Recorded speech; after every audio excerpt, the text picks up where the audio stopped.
ధన్యవాదాలు తెలియజేయాలనుకుంటున్నాను. ఎందుకంటే చంద్రబాబు నాయుడు గారు ఏంటనేది ప్రపంచానికి తెలియజెప్పినటువంటి మీ అందరికీ తెలుగు వారందరి తరపున పాదాభివందనాలు తెలియజేసుకుంటున్నాం.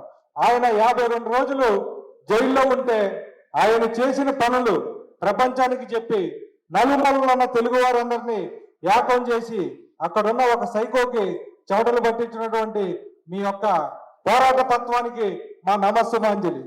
అదేవిధంగా ఈ రాష్ట్రాన్ని మనం హైదరాబాద్ వచ్చేటప్పుడు ఔటర్ రింగ్ రోడ్ ఎక్కాక ఒక 2 కిలోమీటర్లు వస్తే ఈ రాష్ట్రాన్ని చూసేటప్పటికి నిజంగా ఆనందపడాలో బాధపడాలో తెలియనటువంటి ఒక పరిస్థితి.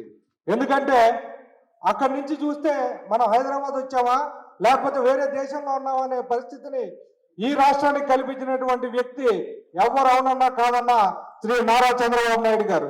ఆ రోజు ఒక మొక్క ఆయన నాటితే దాన్ని పెంచి పెద్ద చేసి ఈ రోజు అది శాఖోపశాఖలుగా విస్తరించి ఈ రాష్ట్రాన్ని ప్రపంచ పటంలో నిలబెట్టింది. అదేవిధంగా ఆయన చేసిన మరొక ప్రయత్నం అమరావతి 33,000 ఎకరాలు స్వచ్ఛందంగా ఇవ్వటం అనేది నాకు తెలిసి ఈ ప్రపంచంలోనే మొట్టమొదటిసారిగా మన ఆంధ్రప్రదేశ్ లో జరిగింది.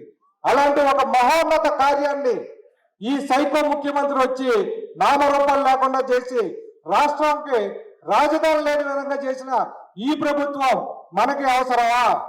అవసరం లేదు. అదేవిధంగా మన కోసం కాదు ఈ ఎలక్షన్, రాష్ట్రం కోసం, భవిష్యత్తు కోసం మనం ఈ ఎలక్షన్ చేయాలి.